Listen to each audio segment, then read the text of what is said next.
আমার আল্লাহ তাআলা বলতেছেন, ও নবীদের রুহুরা, আমি আল্লাহ তোমাদেরকে নবুয়াতি দান করব। সুবহানাল্লাহ বলেন। এই মঞ্চের মধ্যে আমরা যদি কেউ এইখানে বলি, এখন অন্তর্বর্তী সরকার যিনি রয়েছেন, এই সরকার এসে যদি বঙ্গবন্ধু বাজারের মধ্যে এসে তিনি যদি এসে বলেন এই মুসল্লিদের মধ্যে একজনকে কালীগঞ্জের মন্ত্রী বানিয়ে দেওয়া হবে, আমরা কি খুশি হব কিনা? বেজার হইবেন মনে হয়। হ্যাঁ, খুশি হব। আমার বাবারা, বন্ধুরা, খুশি হব। ঠিক তেমনি করে আমার আল্লাহ নবীদেরকে বসাইয়া বলতেছেন, ও রূহ সম্প্রদায়েরা, তোমরা শুনে দাও। ওয়াইদ আখাযাল্লাহু মিসাকান নাবিয়িনা ওয়াইদ আখাযাল্লাহু মিসাকান নাবিয়িনা লামা আতাইতুকুম মিন কিতাবি, আমি আল্লাহ তোমাদেরকে নবুয়ত দান করব। শুধু নবুয়ত দান করব না, আমি আল্লাহ তোমাদেরকে কিতাবও দান করব। সুবহানাল্লাহ বলেন।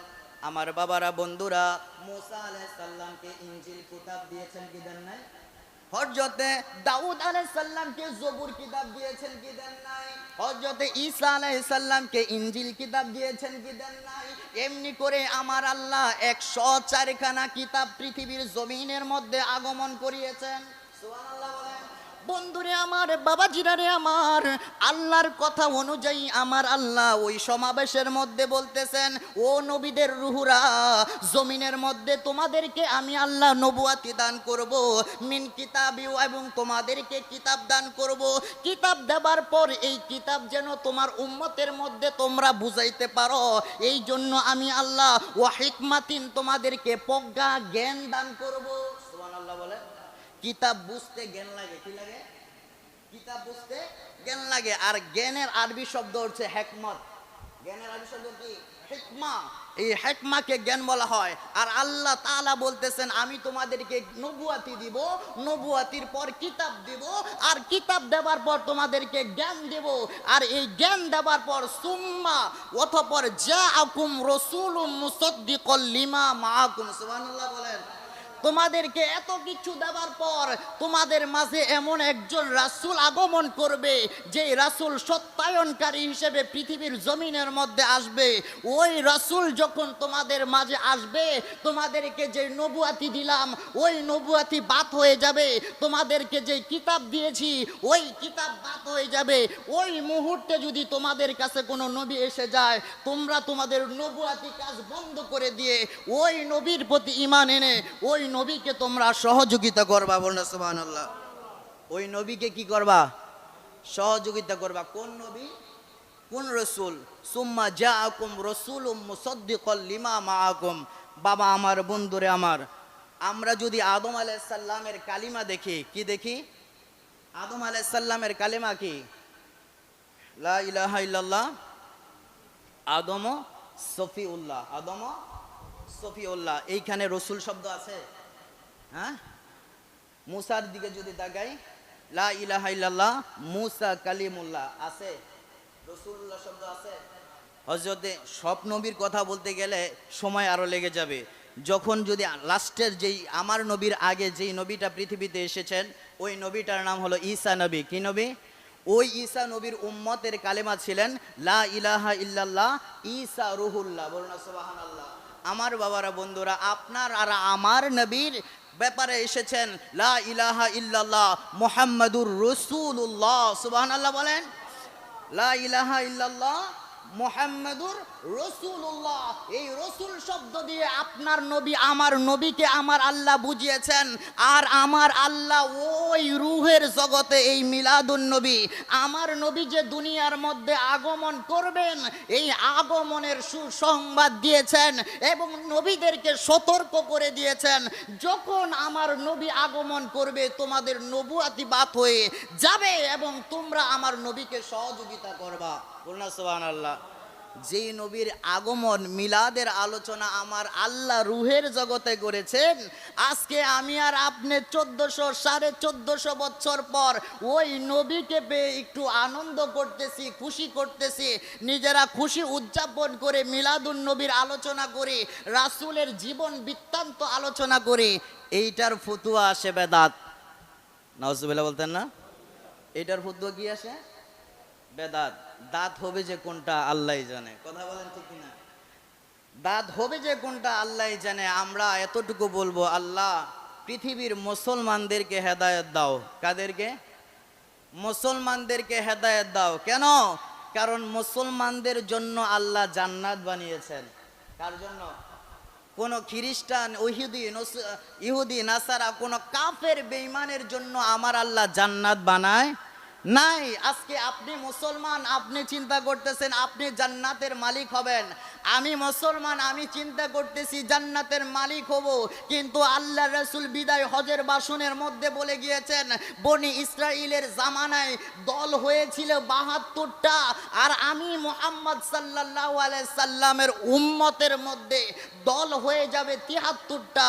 এই ৭৩টা দলের মধ্যে ৭২টা দলই হবে জাহান্নামী। তারা থাকবে মুসলমান, তাদের মধ্যে থাকবে টুপি, তাদের মধ্যে থাকবে দাড়ি, তাদের মুখের মধ্যে থাকবে কালেমা, তাদের কণ্ঠের মধ্যে থাকবে কোরআন তেলাওয়াত, তাদের নামাজ থাকবে, তাদের রোজা থাকবে, তাদের হজ থাকবে, তাদের যাকাত থাকবে, তাদের ভালো ইবাদত থাকবে।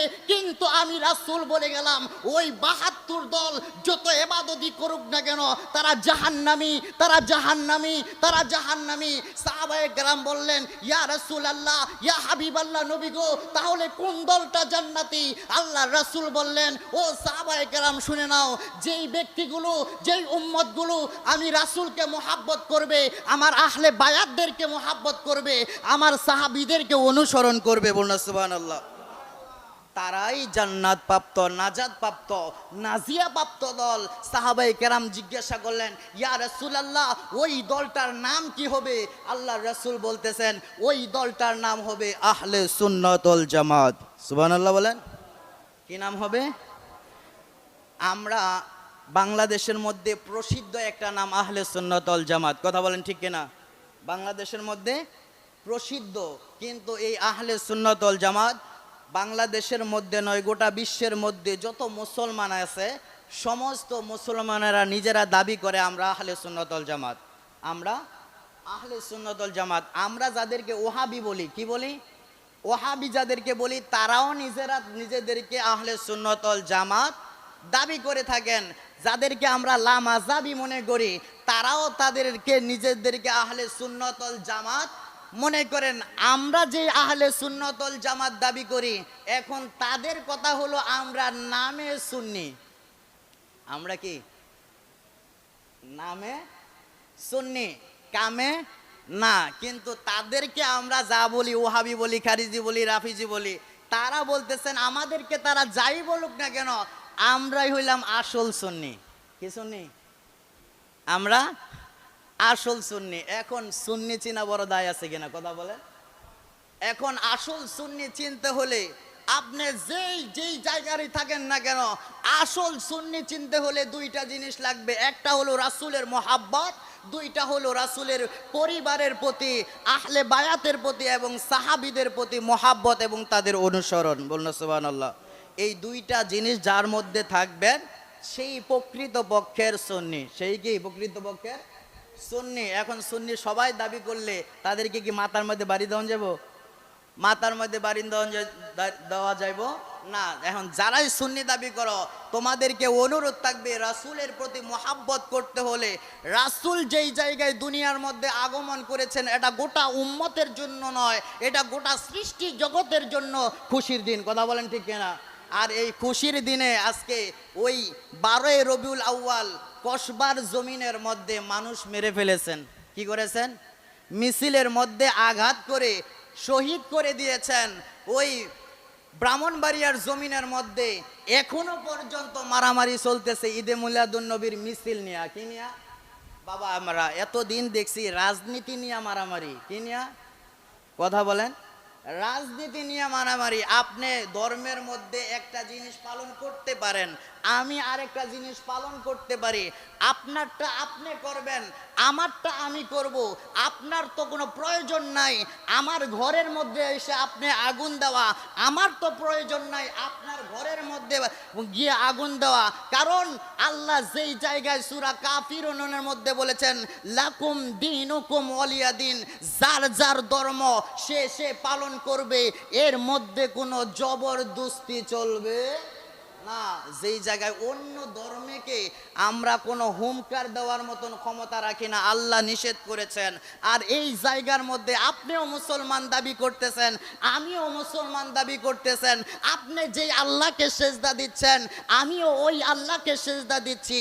তারপরও দেখা যাচ্ছে আমার কাজটা আপনার পছন্দ না হওয়ার কারণে আপনি আমার সামনে এসে আমাকে মারধর করার জন্য লাঠি সোটা নিয়ে বসে রয়েছেন। এটা কি ইসলামের কাজ? কথা বলেন, এটা কি শান্তির কাজ? ইসলাম কোনোদিন সন্ত্রাসকে পছন্দ করে না। যারা এই কাজের মধ্যে নিয়োজিত ছিলেন, আমি ধিক্কার জানাই ওই সব মানুষদেরকে। আল্লাহ পাক তাদেরকে হেদায়েত নসিব করুক। আর আমাদের প্রত্যেককে রাসূলের মোহাব্বত অন্তরে রেখে আল্লাহ রাসূল যেই দ্বীন ও ইসলামকে পৃথিবীর জমিনে প্রতিষ্ঠা করার জন্য এসেছেন, ওই ইসলামকে যেন আমরা বুকে ধারণ করতে পারি। আমরা যেন আল্লাহ রাসূলের উসওয়াতুন হাসানা, উত্তম চরিত্রটাকে হৃদয়ে ধারণ করতে পারি। আল্লাহ সেই তৌফিক দান করুক। সকলে বলি আল্লাহুম্মা আমিন।